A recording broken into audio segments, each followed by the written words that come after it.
to our folks who are watching us virtually. We're going to be talking to the camera, and that way can be to do. So that's just something that you want to be. So I'm delighted. First of all, I'll introduce myself. My name is Carrie Gallant, and I have been on the board with CORE since 2002. Produce our two guest speakers, Cattell and Howard Nempton, who are really going to be our ears and eyes and sharing their wisdom as to what you can do when you're working with a mediator. The best out of your mediator. Influence the mediator. That's what we're wanting to do, but how to work with the mediator to get the best result for your clients. Or for yourselves as well. And for those of you who practice mediation, this is also a great way to also brains about how it works when they use both of them. I'll start with Howard, Community and Business Development. Did JI at CLE, at CDC, at CDRC as well? Yes. Yeah, with his practicum. Practice injury and other areas, so lots of involvement there. And the practicum workshop coming up in June. That's going to have CPD credits for those of you who are looking to get that from the Law Society. So if you want to find out any information about that, you can check in with Colleen or I, and we'll be sure to share that out with the group as well. So I won't be closing this out. May 26th, we have Tom Nesbitt coming. He's going to reconciliation decision making. Very difficult area, and I know Tom has a long history of working in that area, so something that to hear his reflections on that. We're going to be stimulating a reflection and discussion on the range of things we do as facilitators and how this varies with the context. And June 11th, we have Arlene Henry. Now, Arlene was going to be coming earlier this year, and that ended up getting postponed. So she'll be talking about children's participation in dispute resolution. So some exciting things coming up for them. And I'm going to turn it over now to Colleen and Howard to take us through making the best use of the mediator. Hi. Thank you all very much for coming. We're going to be talking about how you use us, basically. We are mediators, and many of you are mediators. And why? I think that we all have a sense that we want to help. We want to help people resolve conflict. And there's no real magic to it. It's very, very simple. We do what we do to facilitate and to mediation and to be able to move things along in a compatible direction to eventually have a successful. That's our job, and that's what we do. Mediation in itself is not the beginning, and we have a sense of recognition, the during, and the trust between ourselves and work toward. Talking a little bit about that today as well. So we'd encourage questions as we go. The more discussion we can have, the better. There's a lot of experience in this room and probably online as well. Counsel and mediator, and I worked for as counsel for a number of years, and in that role was fortunate to hire all sorts of different it's hard to achieve that settlement as Howard's process has to offer. As Howard said, we're going to talk about, in our minds, we thought about the work that the mediator does before we get to the room, the work we do in the room, but that mediation process, mediation as being a place where we get together in a boardroom for, from 9:30 to 4:30 and mediate the case. But if we know anything about negotiation theory, the negotiation begins at that point. Process to the whole of the negotiation is really important for mediator counsel and say, hi, it's just come back, and we serial system. So often it is actually that second, perhaps not sort of automated response. Okay, we're in litigation, we're going to respond. But with our negotiation hats on of expense and stress and so on, that negotiation starts right from the beginning. So mediation is a process change, and we're going to talk a little the importance of preparation when we're teaching negotiation skills. Start back at that X point. Negotiation is actually determined not has done an empirical study. Harvard is of course very strong in negotiation theory. So their study attributes a very large percentage of the out before you get to the negotiation. So it's really, really important. And that XY time includes all the preparation, all the relationship building or destroying that has happened. One specific file, where does and when is a file actually ready for mediation? And that's a difficult decision. There are some people, say in personal injury, would say, well, I have to have the discovery, all the doctor's reports in, I have to have all of the unknowns before I go to mediation. And another approach is, you know what, we have a problem here, maybe we should, and if it's there too, parties don't have enough information, then that the mediation will fall off the table by default. Things so far along that you might as well just go because you're already there, then that makes also a problem in mediation. So selecting counsel, selecting when it's appropriate to go to mediation, file is ready, and that service. Hi, sorry, I've just had an online request, and I'm hoping to just ask so that everyone online knows. Will you have the slides posted online after the fact? So the next step in, they have that atmosphere exists. If it's someone you've never mediated with before, then the challenge is how do you get to a point of trust? And what type of mediator are you looking for? There's many counsels will say, the mediator to say a damn thing. Excuse me, a darn thing. Just sit there and just, help me if I need you. Others will say to you, I really need some help with this file. Very, very difficult file. No one's listening to me. Will you help me? So the choice of a mediator is very, very personal and very personal to the type of dispute that you're faced with.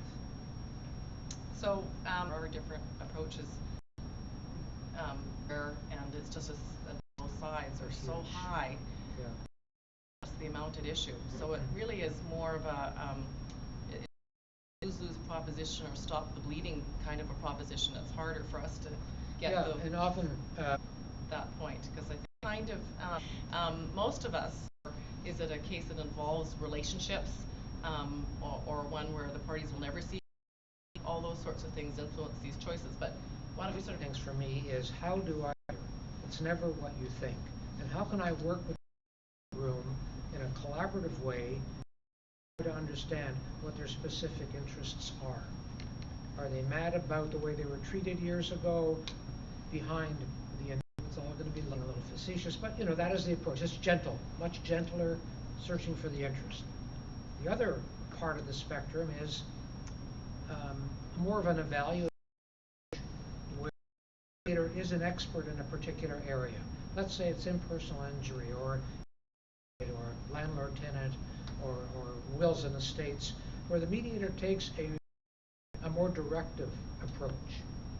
And facilitative mediation or interest-based versus evaluative. And what you might find over the course of a mediation is you might interest-based mediator, you would rarely as an evaluative mediator.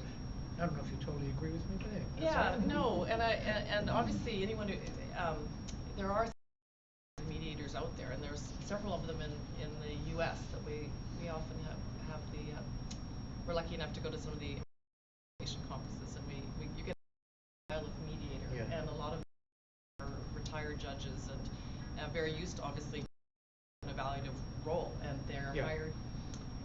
Is that get this detour out of the way and is a major step. And maybe that's why it's challenging to train lawyers as mediators, because we're used to telling people, we're trained to tell people. So we'll talk about the transformative and narrative. So transformative is really about people and their relationship with each other.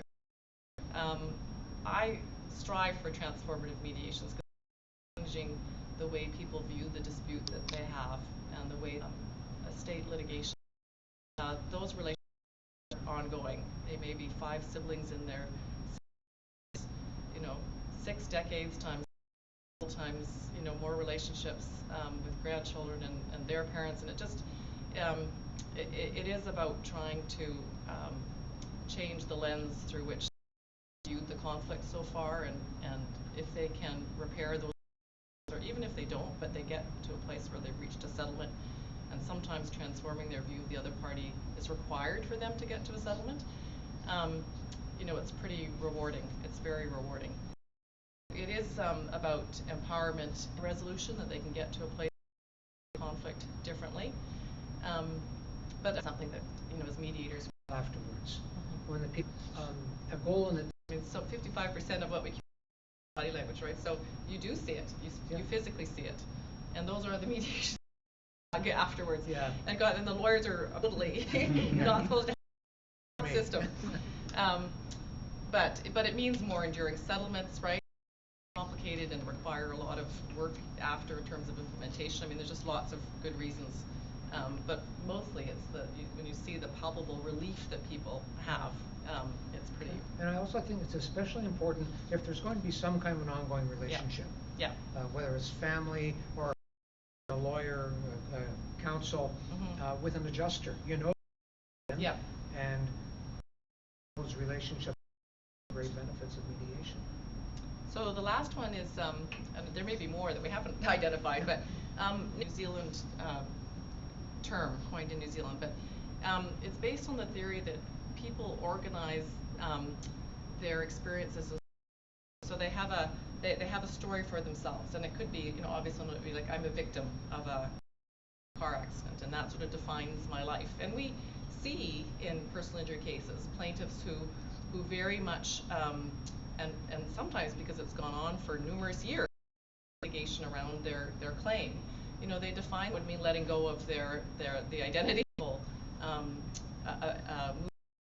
story and create a new one for themselves, and a new one. And again, if it's relationships, we get a lot of stories, identification in family and estate kind of cases too, right?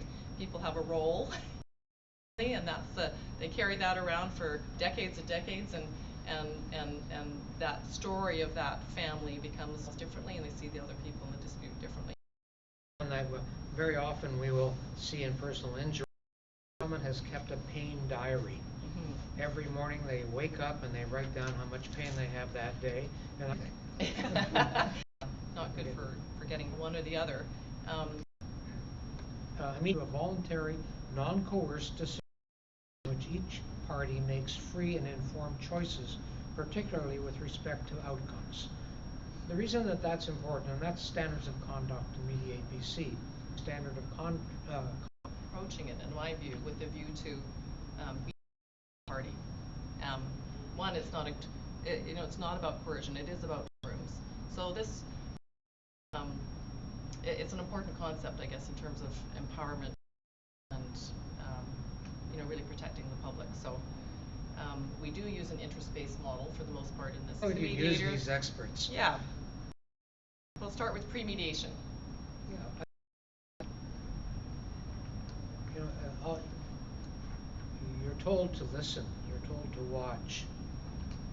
And there's so much you are looking for as a mediator when you I like to have a meeting, a discussion with counsel.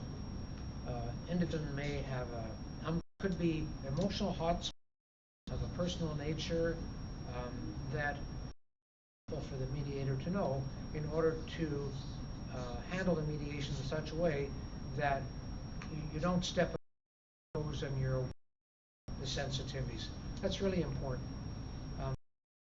When I'm mediating and I beforehand where they're sitting go into, and it doesn't hurt the counsel before we go into this session.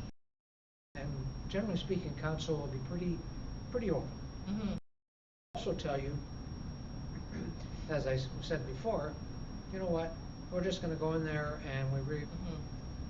Well, that's I think the first instance where we start to have the private one-on-one of time, and reading shouldn't, you know, happen perhaps strategically, but all of those things. And so, in the commercial and other mediations that you and I do a lot of, it is, I find, helpful to talk to counsel separately before, and sometimes clients as well with their counsel.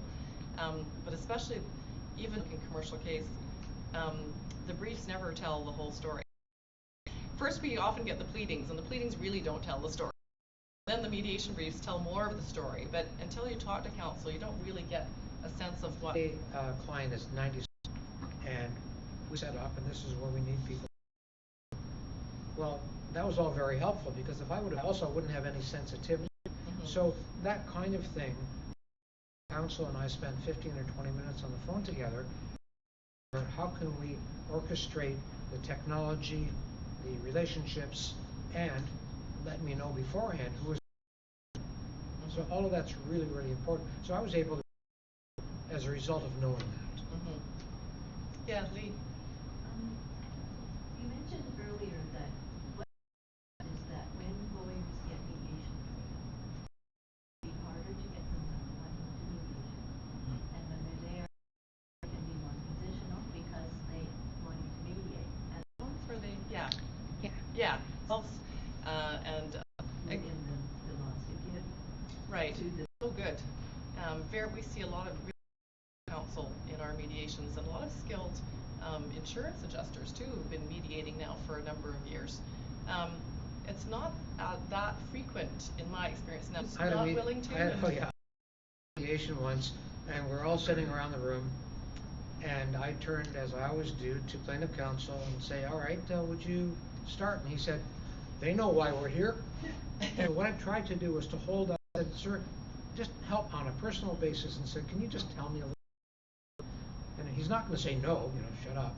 And that just got us going.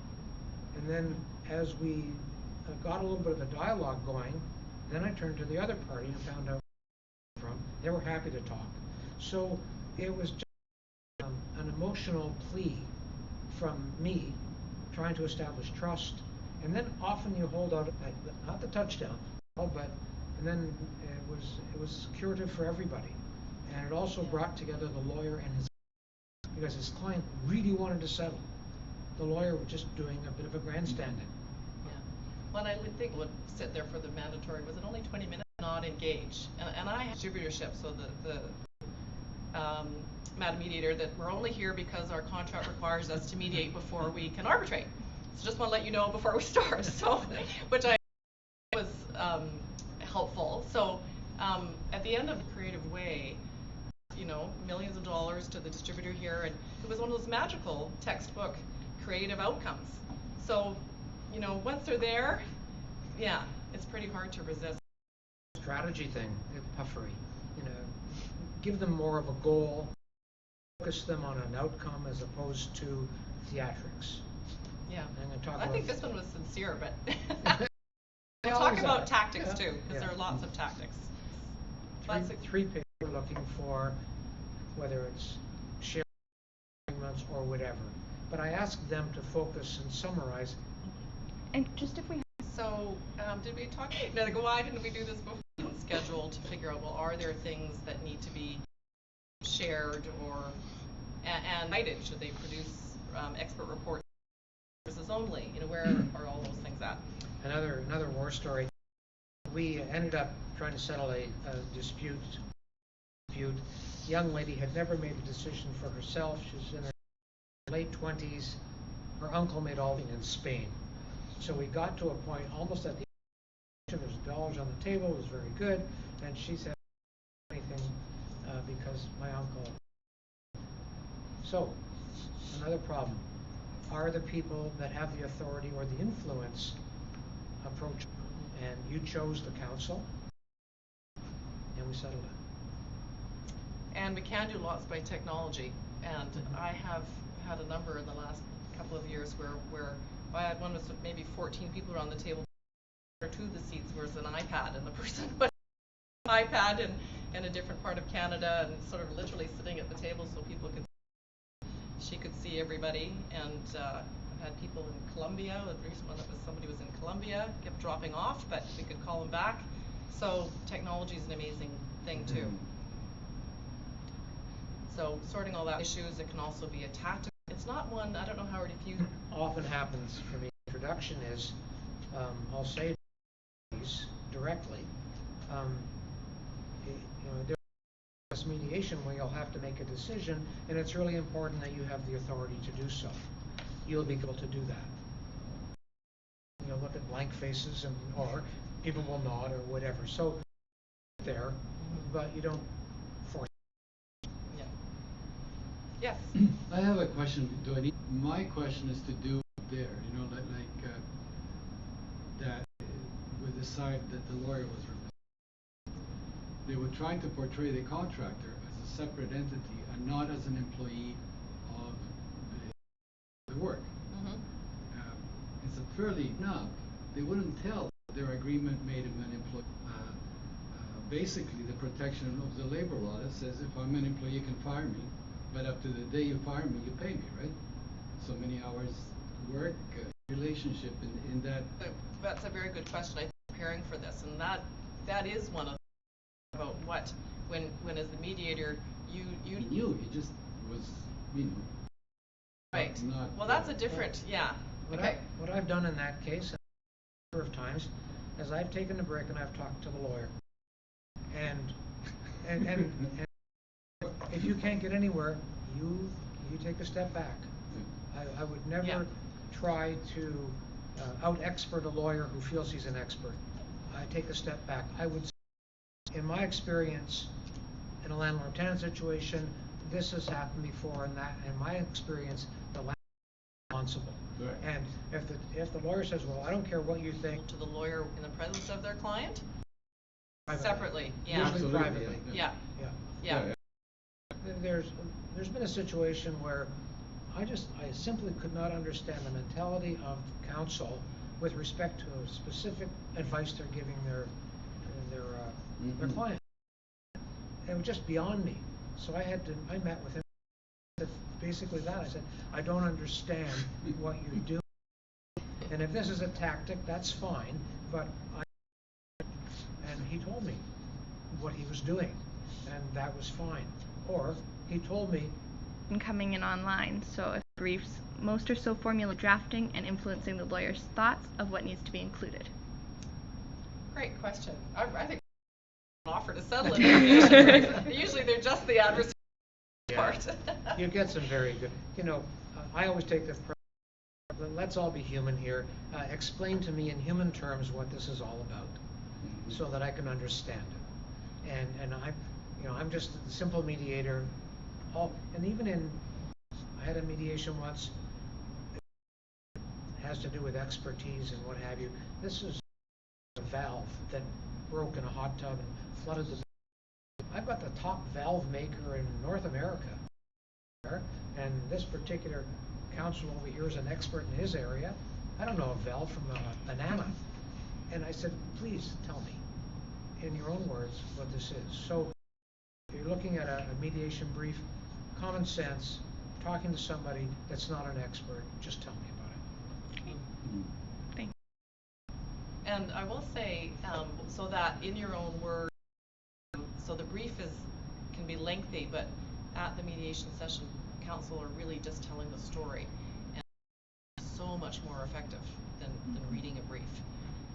Sometimes, they don't really sort of put it all out, but they don't really identify what the issues are, and that's really the most important for us. Is what are the issues then? What is it we need to talk about? And then the other side can agree that those are the issues, or add others. So, in the looking at, and those of you that are the smile, I often say, so that's what challenge the other party. Those comments and massaging them in such that they're no longer threatening.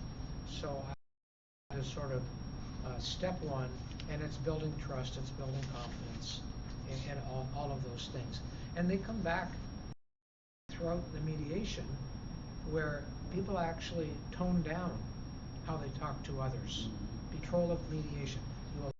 And that's what for counsel, the food, everything about is within the mediator's control, and designed to be a collaborative problem solving. I mean, ideally we'd have more round tables, or at least sort of ovals or something, but small things make a huge difference to how negotiations go. So we're absolutely doing that. And let's just sort of run through this list about what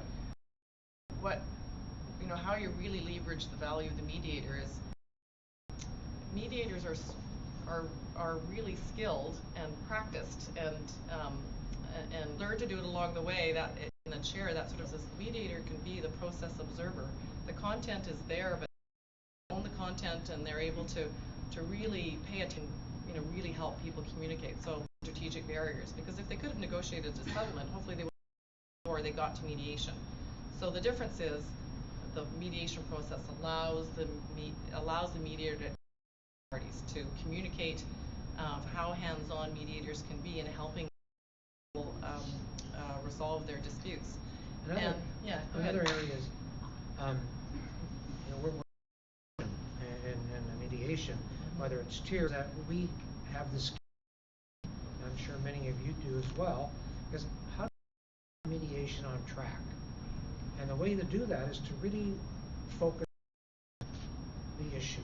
Try to, and I'm not denying the shareholder agreement, those are not emotional in many cases. There's not. When you kind of take that bundle of emotions and try to turn it into practical solutions, it's very, very helpful, because you can get lost in emotional issues. You didn't create this, you can't solve it, and it's going to be a barrier to settlement, and respectfully so.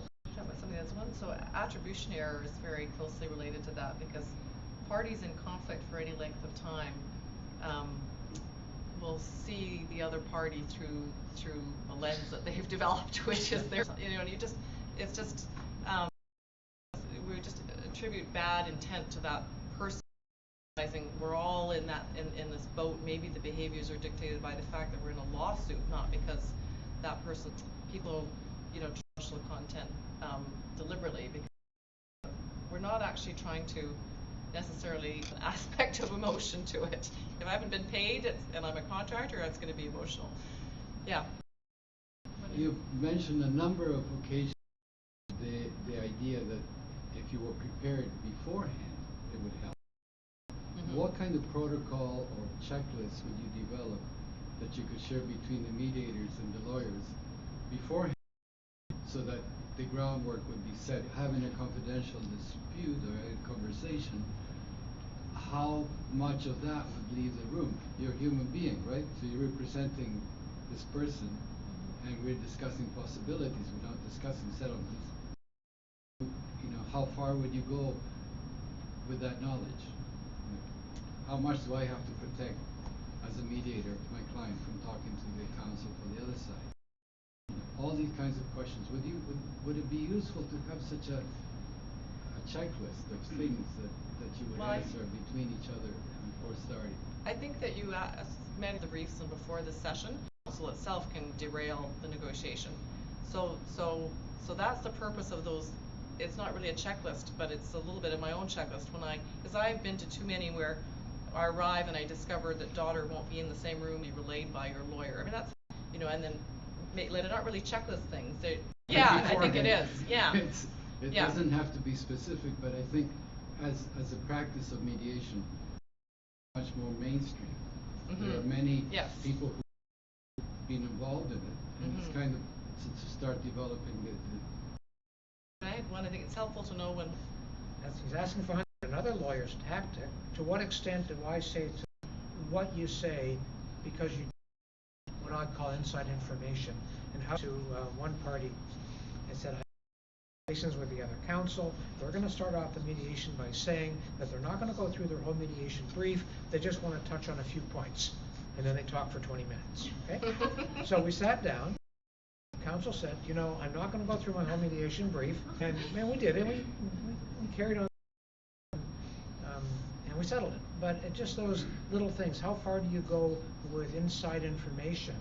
How far do you the question you asked earlier about something that you think their counsel doesn't know? And another question, you have a vital piece of it go to court. The judge will say to a lawyer's client, you know what, you don't get an immediate decision. That can influence how they would react about an offer that's on the table, because they think they're going to either, I'm not going to get my money today, but in 2 weeks, I'm going to get my money. So you've got to be very careful about the level of information you give, and that's very important in the initial dialogue that you have with counsel to say, you know, what do you want from me, or how far do I go here, or before, what do you see, what do you want from me? And we often don't know what they've told the client about cost. So, you know, we know what the average, you know, there's estimates that we use for trial days, but, you know, it all depends, it could be totally different whatever the client is. Yeah. Contingency or not on a contingency. All sorts of different things like that, which we can triple. That's, yeah, no, I think we should sort of move to, so I think the second part of your question, though, was sort of around that around the communication thing. Yeah, did we answer that? Well, in yes and no, like yes, and I still, it's an area that is pretty murky. You know? It is. It's clear over here, but as you get closer to like what you were talking about, if your interest is to, Yeah. you become now an advocate, and you leave the role of when you start. Yeah.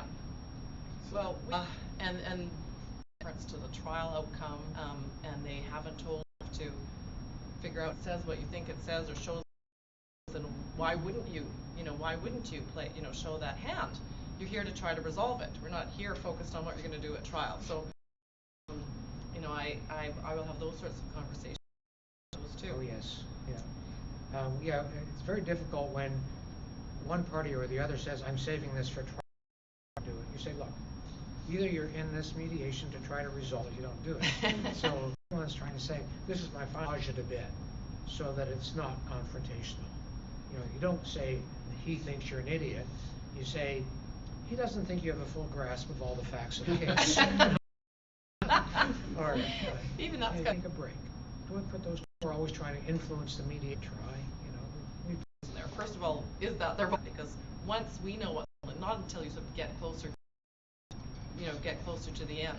But as mediator, but that is one of those strategic questions. And then sometimes I get more to, should I tell you? I say, well, I say probably not. I say, I don't want to know. Don't. I don't want to know. I don't need to know what it is. Don't tell. Together. Position. This is where you are. This is how far you've come, and now you're $12,000 apart. I've done everything that I can do. Why don't you just and just sort of sit back in the silence? There's magic that happens. You shut the door once, Howard. I did shut the door. And said you can't leave. No, I stood at the door. Oh, you stood at the door. I said, no one's leaving here. You can't do it. You know, this does not make any sense to go to trial over $5,000. Yeah. And you take chances, you know. We spoke briefly of how it happened. My poor client, I need to go back into that room. You know, playing the pain card. No, whatever.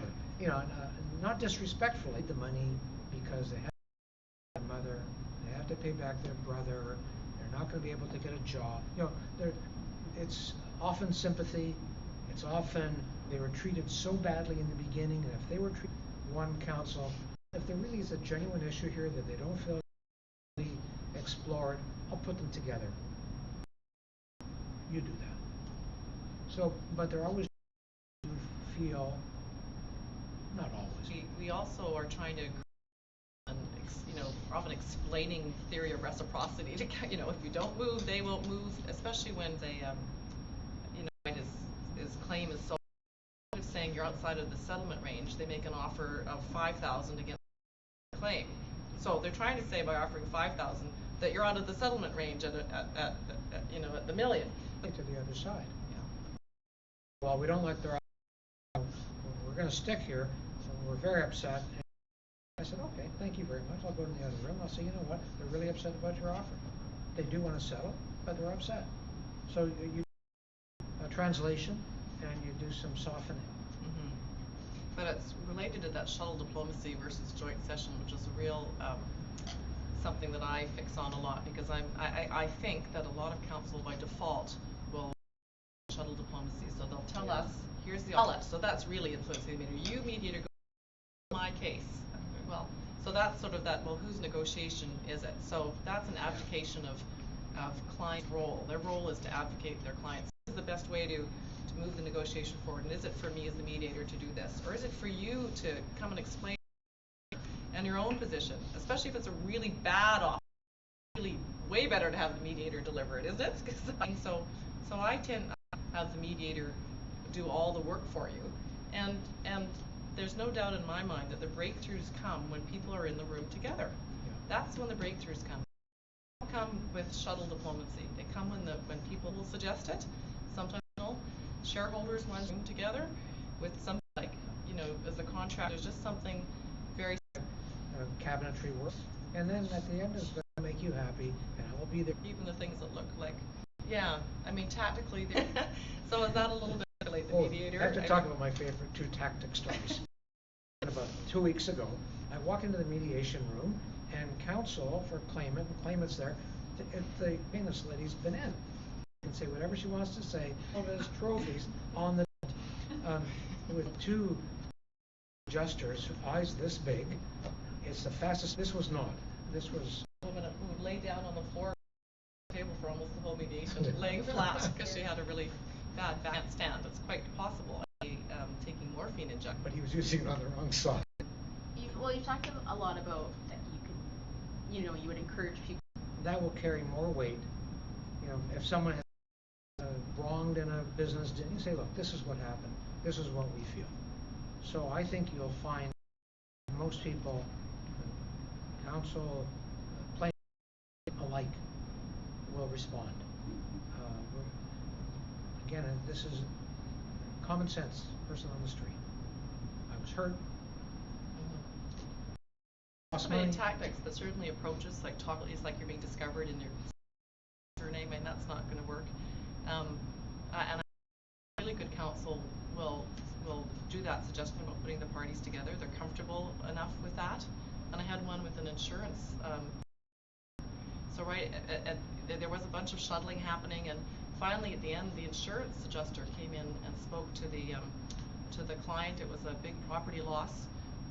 It was really magical. And Emotional involved with this. You know what? They believe everything. I think that the mediator. We're really sorry this happened to you. Yeah. Sorry. And then that's a perfectly appropriate thing to say. Yeah. Makes the plaintiff. Takes the edge off. Yeah. And then we can deal with, okay, well, what is the right, amount? Yeah. Yeah. I often say we're not here to agree on everything. If you agreed on everything, you wouldn't be here. So mediation. So you try to soften it all the time. So, this is, I think, our last slide. Howard, is it? Yep. Almost. Oh, yes. Oh, yeah, after the mediation session, and who's going to document that these days, because they seem to work with counsel. Dance that happens at the end of a meeting. Settled or not, there's a dance around whether the parties say goodbye to each other, shake each other's hands, say thank you, sort of celebrate that they've got somewhere comfortable stage, usually, and to continue to for my that I'm available if they need input.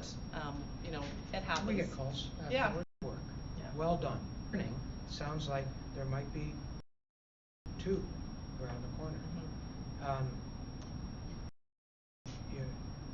People acknowledge they like to be thanked. With the same client, and they're mad, whatever. It's the positive nature of the culture and the environment, and restoring the trust that you've established as a mediator in the mediation.